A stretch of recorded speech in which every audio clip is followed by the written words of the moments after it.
What's up, guys? This is Dan with Live Life in Your Flame, and I wanted to talk to you about something that I've been thinking about, which is something that I've personally dealt with, which is traumas and the way we treat people. And like, I always wondered, how do we have some people who are just so kind and just nice, and then you realize that they've been through like hell, and they've been through hell and back. I would say that I'm a very nice person, and I think I've been through hell.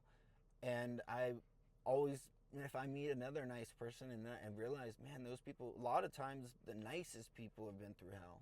And you're like, how do you still hold on to that kindness when you've been treated so poorly?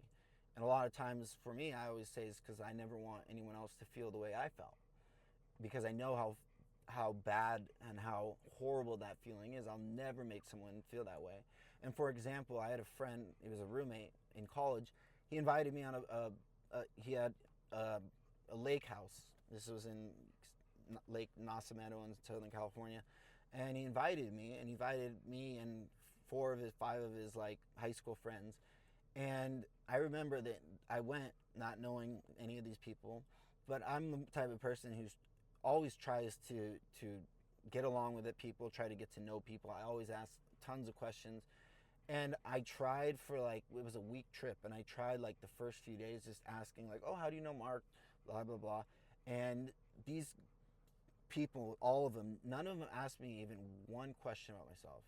I remember I was trying to like sit there and be like, when are they going to ask me like something like, oh, you've been living with our roommate from high school, our best friend from high school, for 4 years. What is it like? Or try to include me in, we went on the boat, and try to include me in anything. They just would tell stories about high school stuff. And I remember, I've never felt so shitty about myself in my entire life. And obviously it was these people's problems. Like, they did not know how to talk to someone they didn't know, and also to not include people and not be like, I wonder how this guy is feeling. Like, we have never even asked him one question. They just did not give a shit, you know? And I felt so horrible that trip. I remember calling my mom at that time and being like, please come pick me up. You know, I was like 23 or something. I was like, can you come pick me up? She lived like 2 hours away.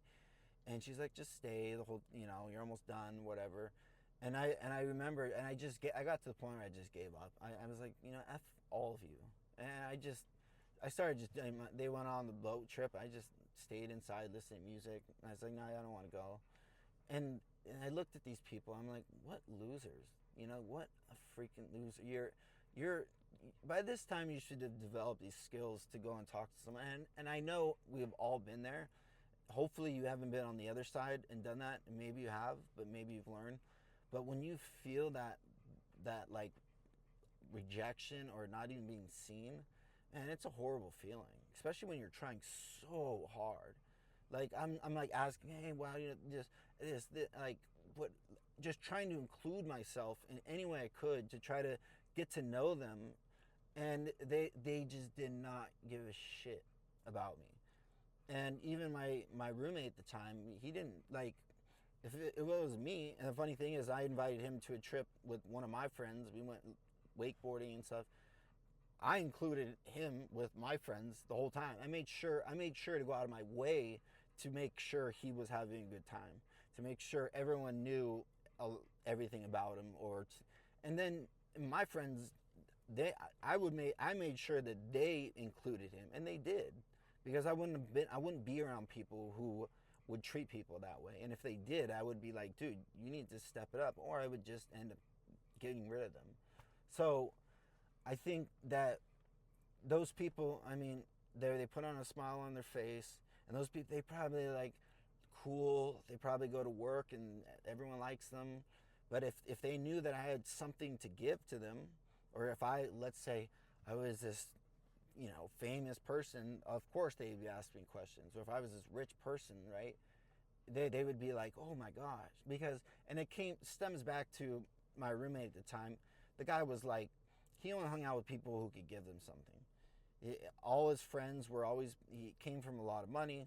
all of his friends were people that they either had wealth, status, and I don't know how he did it, but he ended up always having friends that would end up giving him 50% of their business for no money. He didn't have any money. He had no experience. He ended up giving him, like, he opened up a bar with someone who had multiple bars, and somehow he would just get in these situations where they were like, hey, do you want to be part of my business? You don't have to give money, or you don't have to have experience, but just run the show and I'll give you 50%. And that was the way he would hang around people like that, and he would end up getting in those situations. So I look back now and it's like, well, no wonder. And those are the same, you are like the people you're with. So they saw me as like, well, this guy, he doesn't bring any value to me, so why do I have to know him?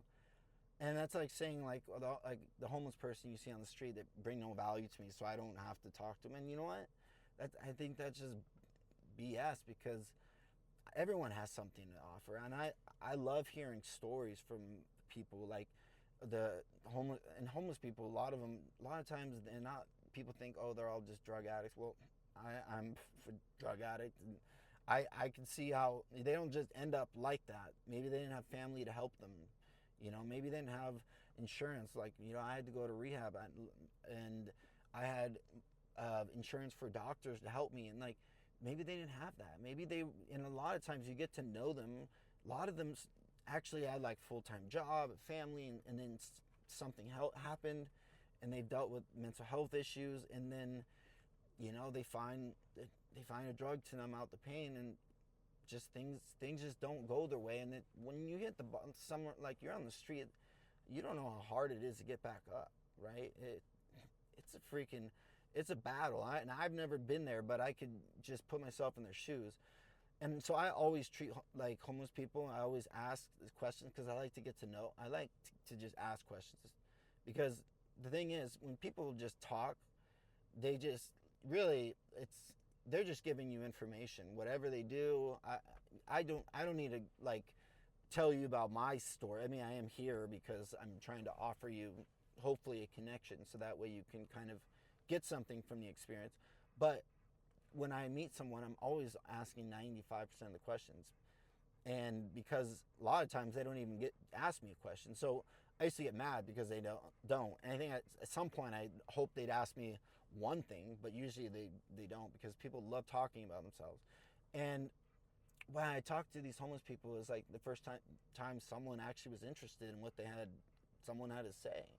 Like, that's interested in what they had to say. And they end up like having these great stories. One guy I met when I was living in Santa Barbara, he was a bodybuilder, and when he was my age, and he'd always call me like Hulk or something, and he'd always be like, man, you're getting in better shape every day. And I was like, I've been seeing you for like 5 years. I mean, there's no way that he's like, you're bigger and you're in more shape. And the guy had no front teeth, but he was like the kindest person. I don't know, like, he had nothing, and he was so kind, and he was so like, and I always just stopped. And I think most people just like, especially in Santa Barbara, a lot of people are very superficial, and they just kind of like, just shrug them off. I don't want to talk to this guy. And a lot of people do that. It's like, you have nothing to offer me. But when I asked him questions, he told me, he said, I was like in your shape, I had a good body. And then he said, I started hitting the bottle. At 40 years old, I had a good job, and I just started drinking. And he says, I just took it to the point I lost my marriage, and he said, I just never got it back. I could never get it back. He didn't have family, and he didn't have any support. And I think a lot of people that we see on the streets, they don't have support.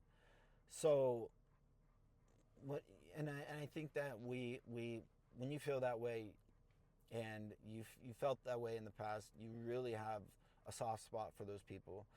So I think that just after that boat trip, that was like a big indicator for me, for like being like, okay, there's people out there that just value whatever you bring to the table. They only value for what you can give to them. And I don't want to be one of those people. Yeah, sure, there's people that there's time wasters, and there's people that are going to be like, that are just like you don't want to be around. Like maybe I'm not gonna like invite the homeless guy over to just hang out with every day because he's an alcoholic, whatever. But doesn't mean that I can't like stop for a couple minutes of my day and just let him know that like he exists, that he's not just unseen. And I think people want to feel that way. And when you feel like you're there, especially when you're not being seen, that's the worst feeling ever. And I made sure never to do that. Hopefully I've never done that because I think it's just sad.